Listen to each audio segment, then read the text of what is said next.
You will hear a number of different recordings, and you will have to answer questions on what you hear. There will be time for you to read the instructions and questions, and you will have a chance to check your work. All the recordings will be played once only. The test is in 4 sections. At the end of the test, you will be given 10 minutes to transfer your answers to an answer sheet. Now turn to Section 1. Section 1. You will hear a woman telephoning for information about a festival. First, you have some time to look at questions 1 to 7.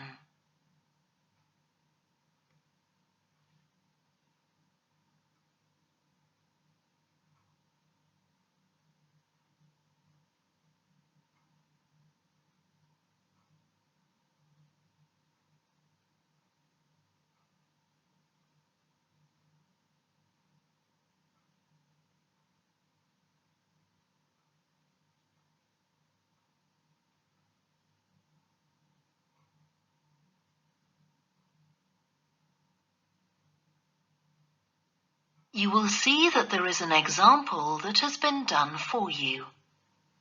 On this occasion only, the conversation relating to this will be played first.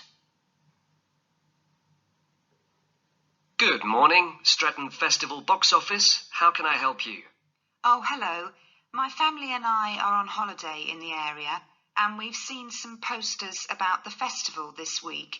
Could you tell me about some of the events, please? Of course.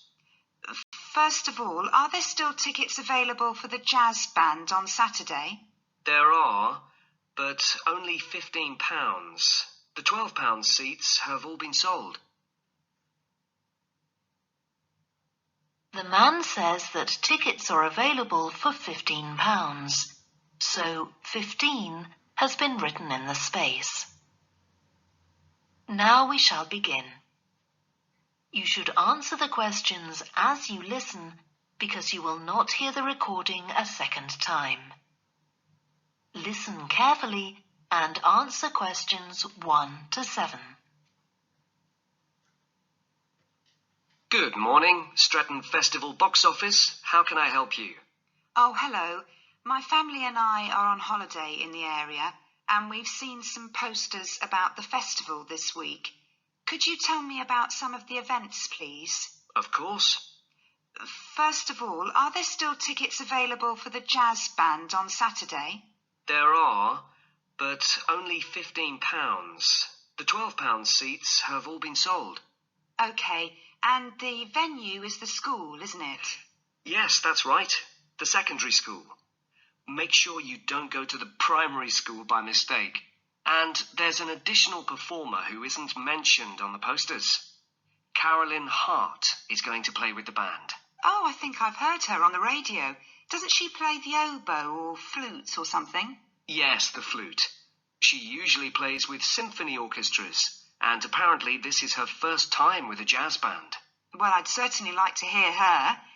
Then the next thing I want to ask about is the duck races. I saw a poster beside a river. What are they exactly? Well, you buy a yellow plastic duck, or as many as you like. They're £1 each. And you write your name on each one. There'll be several races, depending on the number of ducks taking part. And John Stevens, a champion swimmer who lives locally, is going to start the races. All the ducks will be launched into the river at the back of the cinema. Then they'll float along the river for 500 metres, as far as the railway bridge. And are there any prizes? Yes. The first duck in each race to arrive at the finishing line wins its owner free tickets for the concert on the last night of the festival. You said you can buy a duck. I'm sure my children will both want one. They're on sale at a stall in the market. You can't miss it. It's got an enormous sign showing a couple of ducks. OK, I'll go there this afternoon. I remember walking past there yesterday. Now, could you tell me something about the flower show, please? Well, admission is free, and the show is being held in Bythwaite Hall. Sorry, how do you spell that? Bythwaite.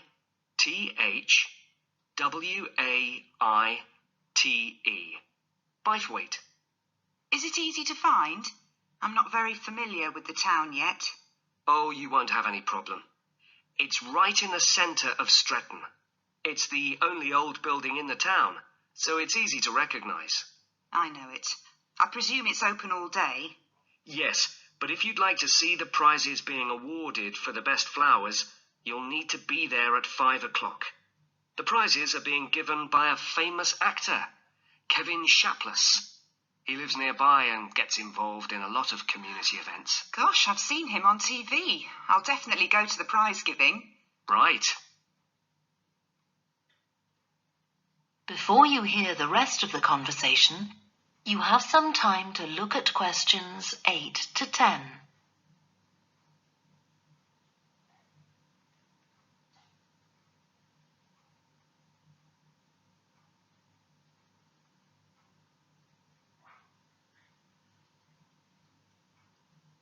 Now listen and answer questions 8 to 10. I've seen a list of plays that are being performed this week, and I'd like to know which are suitable for my children and which ones my husband and I might go to. How old are your children? 5 and 7. What about The Mystery of Muldoon? That's aimed at 5 to 10-year-olds. So if I take my children, I can expect them to enjoy it more than I do? I think so. If you'd like something for yourself and your husband and leave your children with a babysitter, you might like to see Fire and Flood. It's about events that really happened in Stretton 200 years ago, and children might find it rather frightening. Oh, thanks for the warning. And finally, what about Silly Sailor?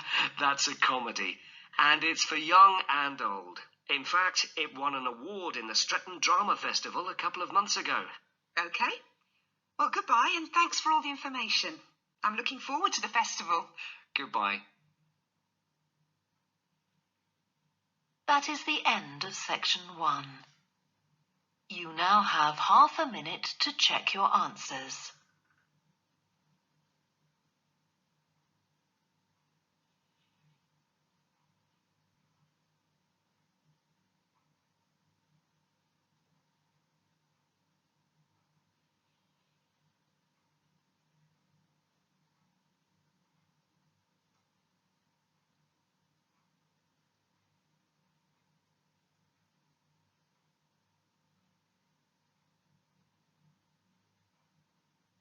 Now turn to section 2. Section 2. You will hear a guide at an art museum talking to a group of visitors. First, you have some time to look at questions 11 to 16.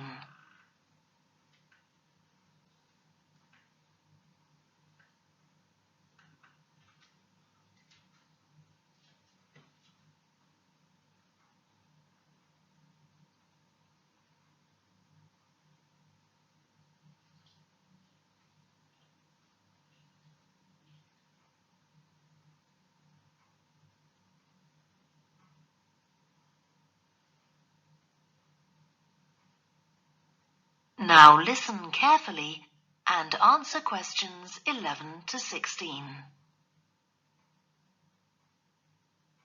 Good morning and welcome to the museum, one with a remarkable range of exhibits which I'm sure you'll enjoy.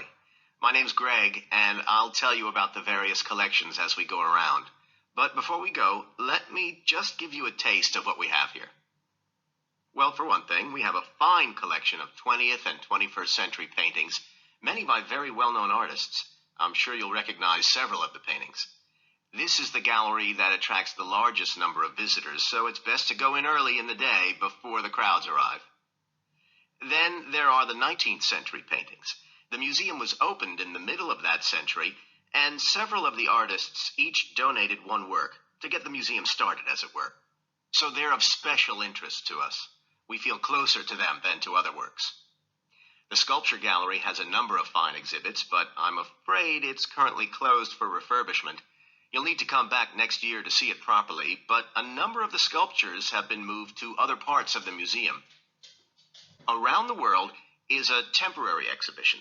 You've probably seen something about it on TV or in the newspapers.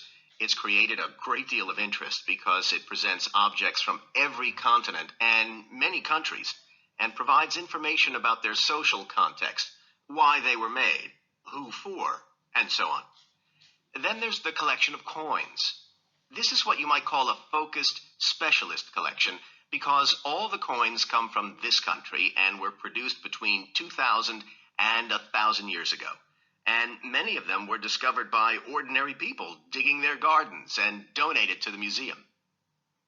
All our porcelain and glass was left to the museum by its founder when he died in 1878, and in the terms of his will, we're not allowed to add anything to that collection. He believed it was perfect in itself, and we don't see any reason to disagree. Before you hear the rest of the talk, you have some time to look at questions 17 to 20.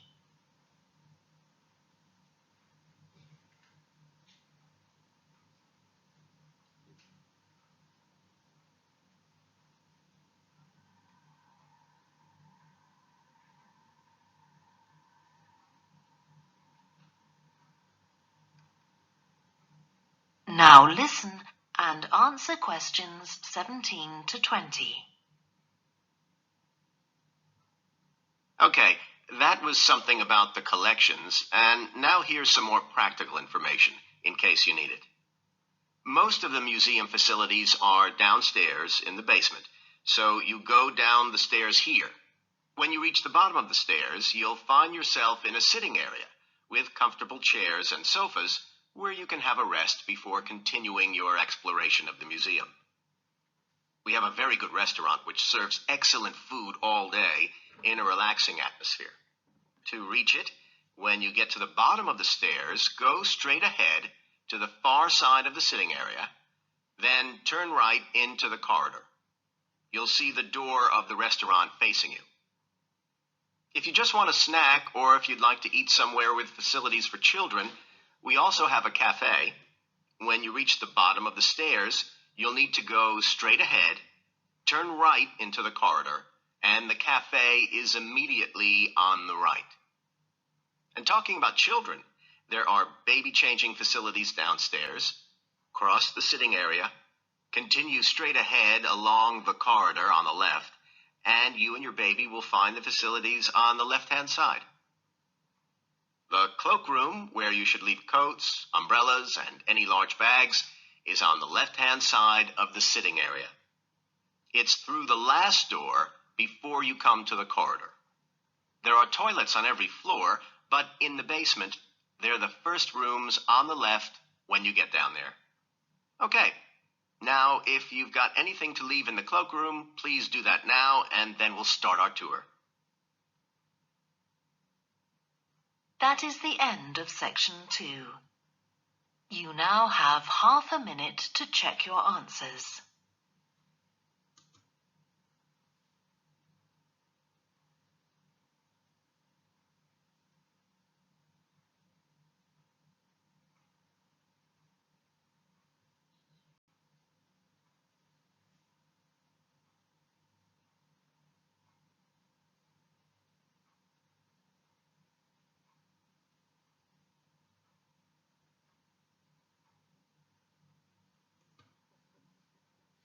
Now turn to section 3.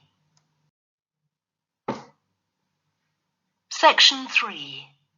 You will hear a student called Joanna talking to her new supervisor about some research she has done on psychology and music. First, you have some time to look at questions 21 to 26.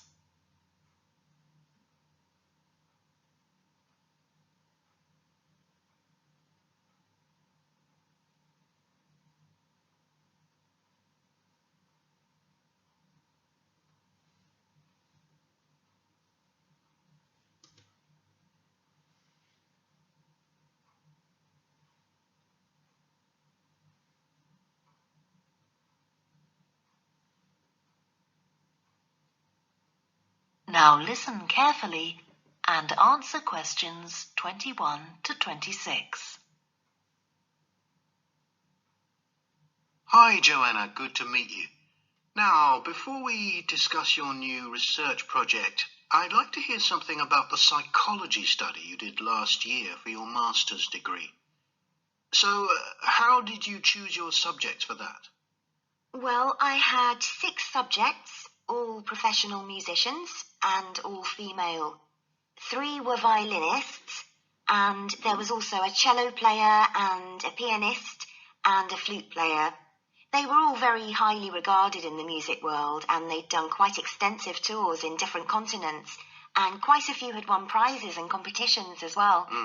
And they were quite young, weren't they? Yes, between 25 and 29. The mean was 27.8. I wasn't specifically looking for artists who'd produced recordings, but this is something that's just taken for granted these days, and they all had. Right. Now, you collected your data through telephone interviews, didn't you? Yes. I realised if I was going to interview leading musicians, it'd only be possible over the phone because they're so busy. I recorded them using a telephone recording adapter. I'd been worried about the quality, but it worked out all right. I managed at least a 30-minute interview with each subject, sometimes longer. Did doing it on the phone make it more stressful? I thought it might. It was all quite informal, though, and in fact they seemed very keen to talk. And I don't think using the phone meant I got less rich data. Rather the opposite, in fact. Interesting. And you were looking at how performers dress for concert performances? That's right. My research investigated the way players see their role as a musician and how this is linked to the type of clothing they decide to wear.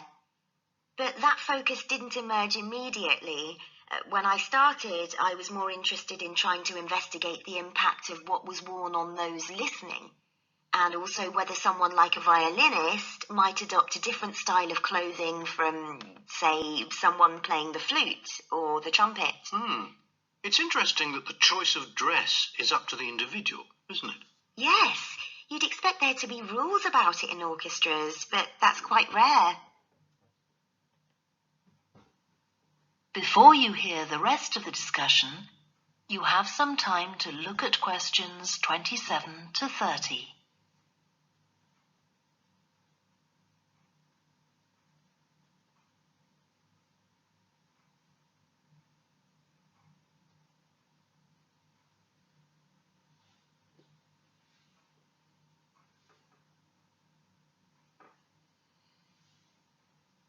Now listen and answer questions 27 to 30. You only had women performers in your study. Was that because male musicians are less worried about fashion? I think a lot of the men are very much influenced by fashion, but in social terms, the choices they have are more limited. They'd really upset audiences if they strayed away from quite narrow boundaries. Now, popular music has quite different expectations. Did you read Mike Frost's article about the dress of women performers in popular music? No.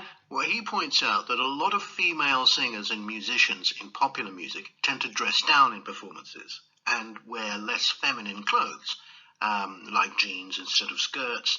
And he suggests this is because otherwise they'd just be discounted as trivial. But you could argue they're just wearing what's practical. I mean, a pop music concert is usually a pretty energetic affair. Yes, he doesn't make that point, but I think you're probably right. I was interested by the effect of the audience at a musical performance when it came to the choice of dress. The subjects I interviewed felt this was really important.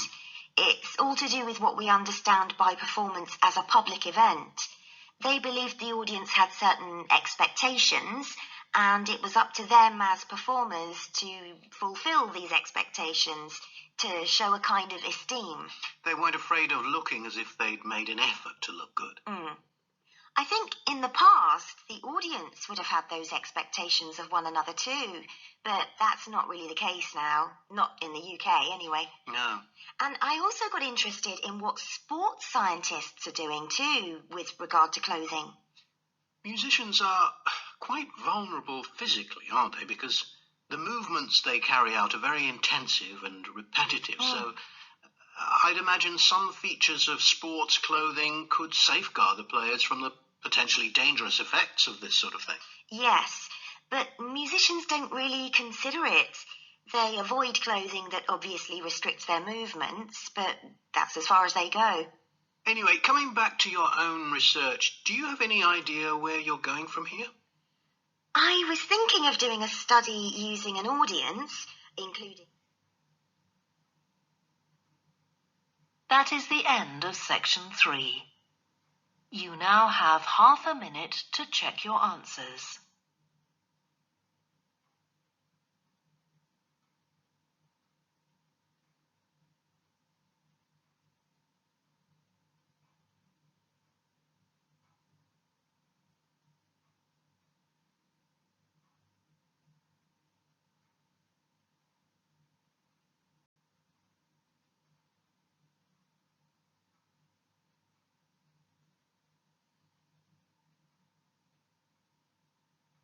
Now turn to section 4. Section 4. You will hear part of a lecture about a way of reducing the amount of carbon dioxide in the atmosphere. First, you have some time to look at questions 31 to 40.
Now listen carefully and answer questions 31 to 40. As we saw in the last lecture, a major cause of climate change is the rapid rise in the level of carbon dioxide in the atmosphere over the last century. If we could reduce the amount of CO2, perhaps the rate of climate change could also be slowed down. One potential method involves enhancing the role of the soil that plants grow in with regard to absorbing CO2. Ratan Lal, a soil scientist from Ohio State University in the USA, claims that the world's agricultural soils could potentially absorb 13% of the carbon dioxide in the atmosphere, the equivalent of the amount released in the last 30 years, and research is going on into how this might be achieved. Lal first came to the idea that soil might be valuable in this way, not through an interest in climate change, but rather out of concern for the land itself and the people dependent on it. Carbon-rich soil is dark, crumbly and fertile and retains some water, but erosion can occur if soil is dry, which is a likely effect if it contains inadequate amounts of carbon. Erosion is of course bad for people trying to grow crops or breed animals on that terrain. In the 1970s and 80s, Lal was studying soils in Africa so devoid of organic matter that the ground had become extremely hard, like cement. There he met a pioneer in the study of global warming, who suggested that carbon from the soil had moved into the atmosphere. This is now looking increasingly likely. Let me explain. For millions of years, carbon dioxide levels in the atmosphere have been regulated, in part, by a natural partnership between plants and microbes, tiny organisms in the soil. Plants absorb CO2 from the air and transform it into sugars and other carbon-based substances. While a proportion of these carbon products remain in the plant, some transfer from the roots to fungi and soil microbes, which store the carbon in the soil. The invention of agriculture some 10,000 years ago disrupted these ancient soil building processes and led to the loss of carbon from the soil. When humans started draining the natural topsoil and ploughing it up for planting, they exposed the buried carbon to oxygen. This created carbon dioxide and released it into the air. And in some places, grazing by domesticated animals has removed all vegetation, releasing carbon into the air. Tons of carbon have been stripped from the world's soils, where it's needed, and pumped into the atmosphere. So, what can be done? Researchers are now coming up with evidence that even modest changes to farming can significantly help to reduce the amount of carbon in the atmosphere. Some growers have already started using an approach known as regenerative agriculture. This aims to boost the fertility of soil and keep it moist through established practices. These include keeping fields planted all year round and increasing the variety of plants being grown. Strategies like these can significantly increase the amount of carbon stored in the soil, so agricultural researchers are now building a case for their use in combating climate change.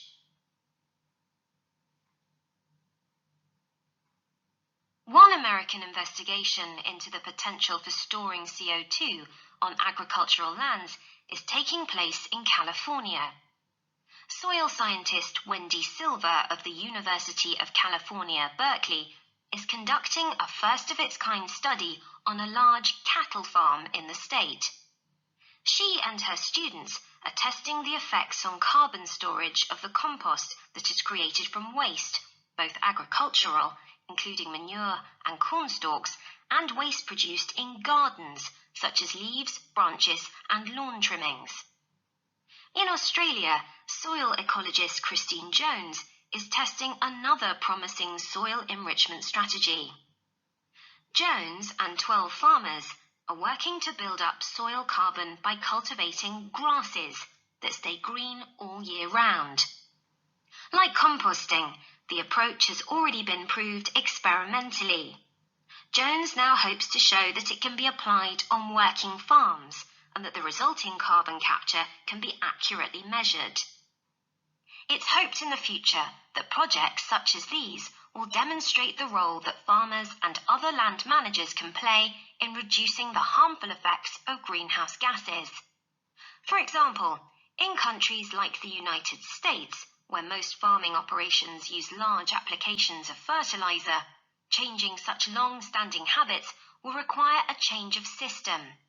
Ratan Lal argues that farmers should receive payment, not just for the corn or beef they produce, but also for the carbon they can store in their soil.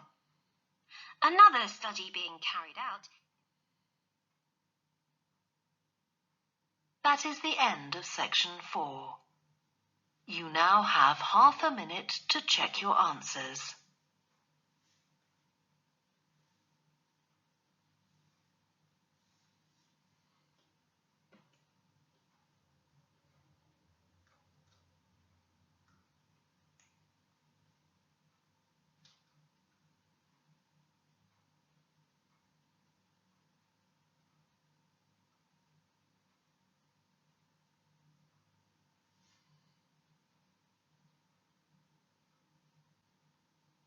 That is the end of the listening test. You now have 10 minutes to transfer your answers to the answer sheet. Please stop writing and wait for your question booklet to be collected.